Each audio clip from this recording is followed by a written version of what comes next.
আমাদের কাছে প্রশ্ন করেন যে অল্প এমএইচ থাকলে বাচ্চা হবে কিনা, রিপোর্ট পাঠান এবং জিজ্ঞেস করেন, তাদের জন্য এই ভিডিওটি একটি দৃষ্টান্তমূলক ভিডিও হিসেবে আমরা উপস্থাপন করছি।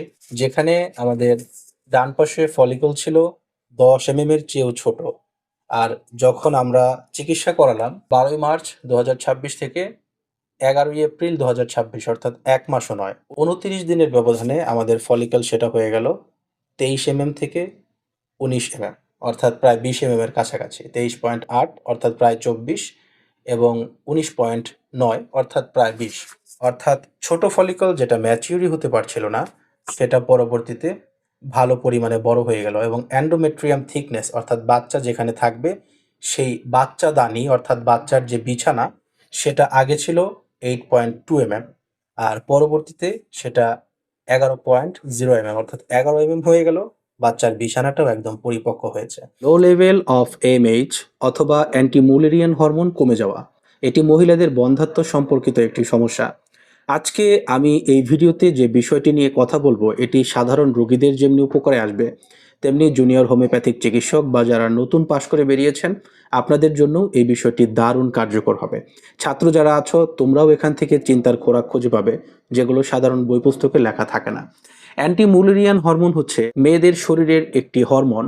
এই হরমোনটি সাধারণত আমরা বন্ধ্যাত্ব সমস্যার জন্য যখন মেয়েরা আমাদের কাছে আসে, আমরা বিভিন্ন পরীক্ষা নিরীক্ষা করাই। এর মধ্যে একটা হচ্ছে অ্যান্টিমুলেরিয়ান হরমোন। কবে করতে হয়? সাধারণত মাসিকের 2য় দিনে রক্তের মাধ্যমে এই পরীক্ষাটি করা হয়। এই পরীক্ষা করে আমরা একটা রেজাল্ট পাই। যখন রোগী আমাদের কাছে আসলো, আমরা পরীক্ষা তাকে লিখে দিলাম, সে হসপিটালে গিয়ে রিপোর্ট করে আমাদের সামনে দিল।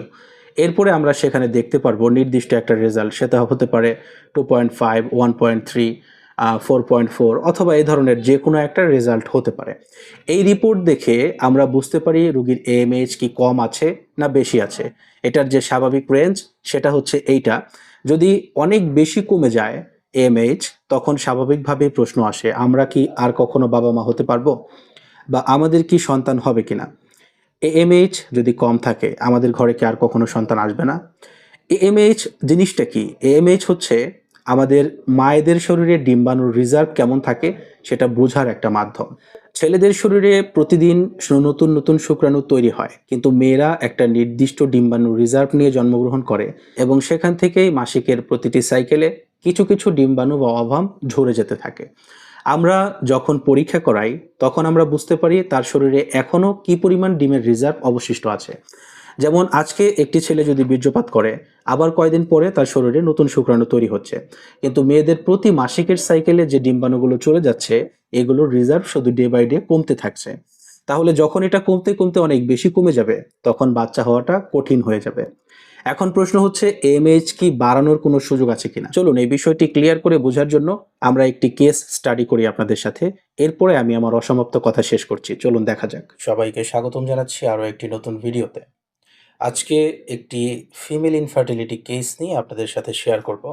মাত্র 21 বছর বয়সের একটি মেয়ে বন্ধ্যাত্ব প্রবলেমে ভুগছে। ওর কেসটা নিয়ে আমরা একটু জানার চেষ্টা করব।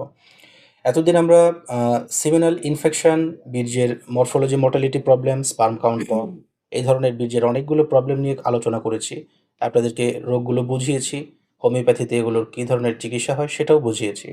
আজকে যে কেসটি নিয়ে আলোচনা করব সেটি হচ্ছে ফিমেল ইনফার্টিলিটি। অল্প বয়স্ক একজন মেয়ের বন্ধ্যাত্ব ডেভেলপ করেছে এবং সেটার চিকিৎসা বিষয়ে।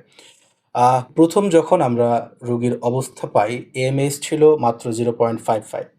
অনেকেই আমাদের কাছে প্রশ্ন করেন কম এমএইচ হলে বাচ্চা হবে কিনা। আমরা এই পেশেন্টের এএমএইচ পেয়েছিলাম, অ্যান্টিমুলেরিয়ান হরমোন পেয়েছিলাম 0.55। এটার তারিখ হচ্ছে 3/3/2026 এবং ওর হাজব্যান্ডের যখন সিমেন অ্যানালাইসিস করা হয়, সিমেন অ্যানালাইসিসে নর্মোজোস্পার্মিয়া ছিল, অর্থাৎ স্বামীর দিকটা পুরোপুরি ঠিক ছিল, মেয়েটার কারণেই কনসেপশন হচ্ছিল না।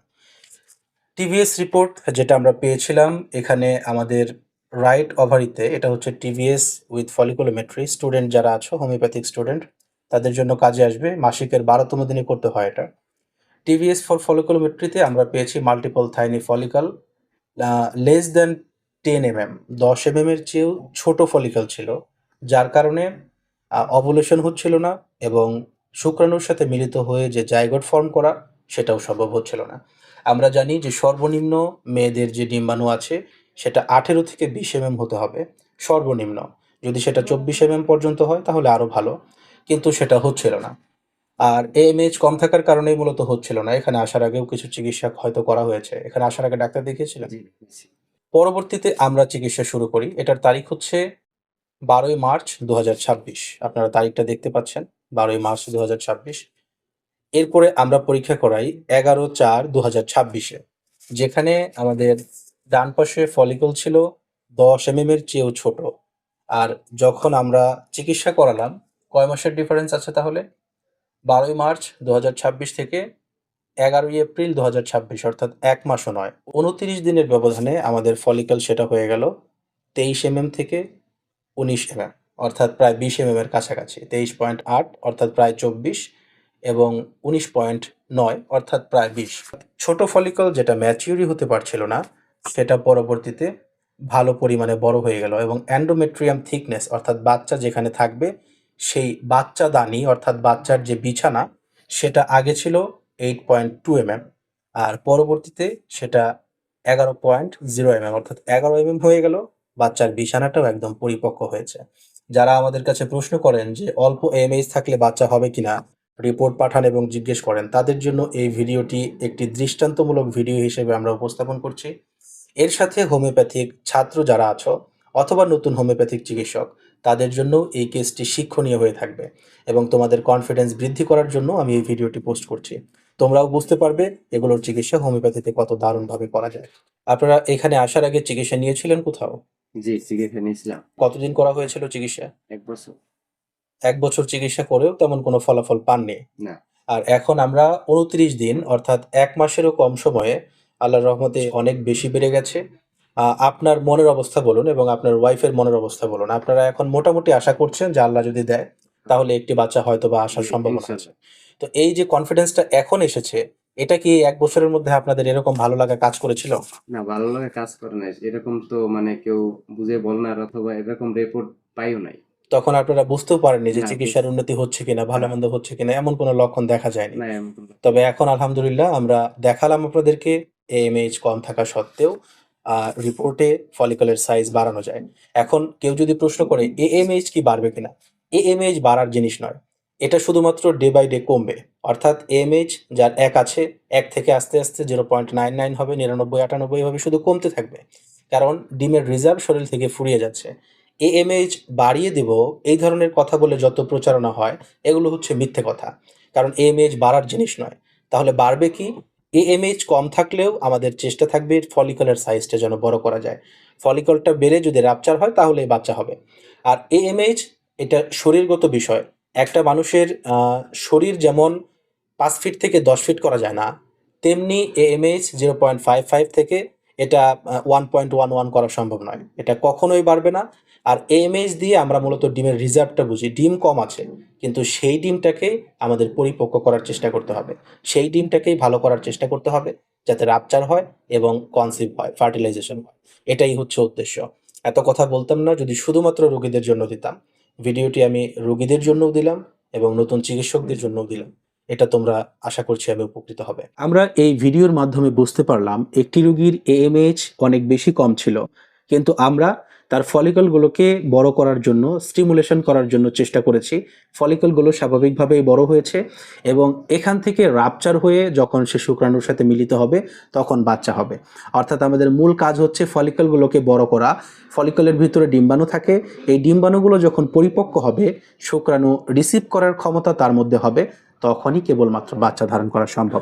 আপনার চিকিৎসা আপনি বিশ্বের যে কোনো প্রান্তে নেন, আপনার যেটা বুঝতে হবে সেটা হচ্ছে এএমএইচ কখনো বাড়ে না। এএমএইচ কম থাকা মানেই বন্ধ্যাত্ব, এএমএইচ কম থাকা মানেই সন্তান হবে না, বিষয়টি এমন নয়। এএমএইচ কম থাকলেও সন্তান ধারণ করা ন্যাচারালি সম্ভব এবং এই চিকিৎসাই আমরা আপনাদের দ্বারে দ্বারে পৌঁছে দেওয়ার চেষ্টা করছি। আমাদের প্রত্যেকের জন্য দোয়া করবেন। সর্বশেষ এই সকল রোগে যে রোগীরা ভুগছেন তাদের জন্য পরামর্শ হচ্ছে দক্ষ একজন হোমিও চিকিৎসকের আন্ডারে এই চিকিৎসা গ্রহণ করুন, এগুলোর ভালো চিকিৎসা সম্ভব। এবং জুনিয়র হোমিওপ্যাথিক চিকিৎসক এবং নতুন চিকিৎসক যারা অথবা হোমিওপ্যাথিক ছাত্রছাত্রী যারা, তোমরাও কনফিডেন্টলি এটা মাথায় রাখো, এএমএইচ কমে যাওয়া মানেই বন্ধ্যাত্ব নয়। এএমএইচ কম হলেও বাচ্চা কনসিভ করানো সম্ভব। আমরা এই রিপোর্টের মাধ্যমে তোমাদের মনোবল বৃদ্ধি করারও চেষ্টা করছি। অতএব যারা এতক্ষণ ভিডিওটি দেখলেন, ভালো লাগলে শেয়ার করে দিবেন হয়তো আপনার একটি শেয়ারে যার এই চিকিৎসা প্রয়োজন সে ভিডিওটি খুঁজে পাবে। সবাই ভালো থাকবেন, সুস্থ থাকবেন। দেখা হবে পরবর্তী কোনো ভিডিওতে। আসসালামু আলাইকুম ওয়া রাহমাতুল্লাহ।